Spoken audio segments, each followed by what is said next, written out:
And now shifting our focus, Mumbai's massive demolition drive at Garib Nagar near Bandra terminus entered its third consecutive day today amid heavy police deployment, rising tensions and protests from local residents.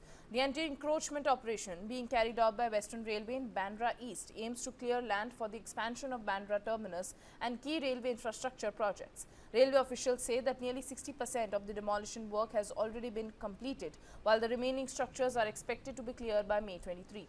Authorities claim that the encroachments were repeatedly removed over the years but were rebuilt on railway land. More than 400 structures are now being razed as part of the drive. Emotional scenes unfolded on the ground as families watched their homes being demolished. Tensions escalated during the operation after some residents allegedly resorted to stone pelting, prompting police intervention and a brief lathi charge to bring the situation under control. Western Railway says that the cleared land will be used for the eastern expansion of the Bandra terminus, including additional platforms and upgraded passenger infrastructure to handle rising rail traffic in Mumbai.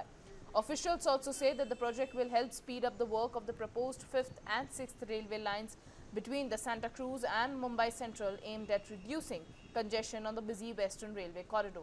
The land clearance is also expected to support connectivity for the Mumbai-Ahmedabad bullet train project, with part of the area falling along the proposed access route to the high-speed rail station near Bandra Kurla complex.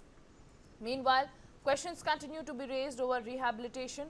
Railway authorities say that only around 100 residents were found eligible for rehabilitation after surveys conducted in the 2021.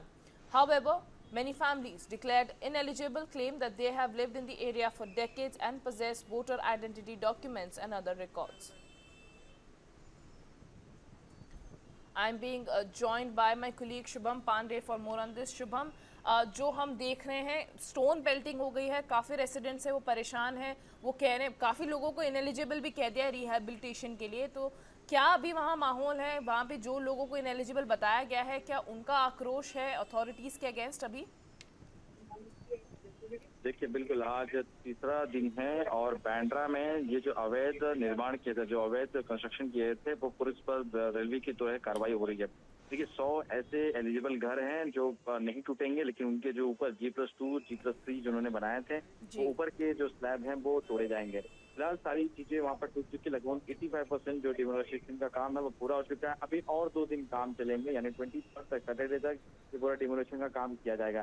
फिलहाल देखिए कल यहाँ पर situation को थोड़ी सी problem हुई थी जब मस्जिद को तोड़ी जा रही थी, क्योंकि मस्जिद पूरी तरीके से इलीगल थी।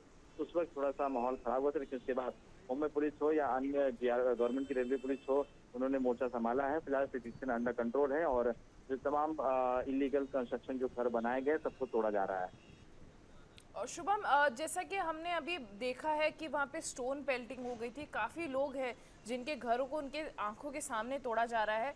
आप इस पूरी सिचुएशन में अभी क्या वहाँ पे किस तरीके की सिचुएशन हो रखी है? जिन लोगों को घर नहीं मिलेंगे उनका क्या सरकार या कोई अथॉरिटी क्या उनका देखभाल करेगी या उन्हें छोड़ दिया जाएगा? देखिए पूरे जो 500 से ज्यादा घर थे, यानी 600 घर थे, 100 जो है एलिजिबल हैं वो वहीं पे रहेंगे, उन्हें हटा के उन्हें कहीं और दिया जाएगा। लेकिन जो 500 से ज्यादा घर हैं उन्हें कुछ नहीं मिल रहा है, क्योंकि इलीगल जो कंस्ट्रक्शन वो बांधे गए थे, वो पतरे का शेड लगाकर वहाँ पर पिछले कई सालों से रह रहे थे, तो इस वजह से गवर्नमेंट उन्हें कोई भी मुआवजा जो होता है वो नहीं ऐलान करेगा। देखिए कल कुछ लोगों ने मस्जिद तोड़ी जा रही थी, जो पत्थर फेंके गए थे, हालांकि 12 लोगों के ऊपर FIR जो है वो लॉन्च कर दी गई है। फिलहाल पुलिस एक लोगों को ढूंढ रही है, तलाश कर रही है कि आखिर कौन से जिन्होंने स्टोन फेंके थे, कौन था जो सिचुएशन को खराब करने के लिए कोशिश कर रहे थे, और फिलहाल अभी सिचुएशन जो है पुलिस के अंडर कंट्रोल में है।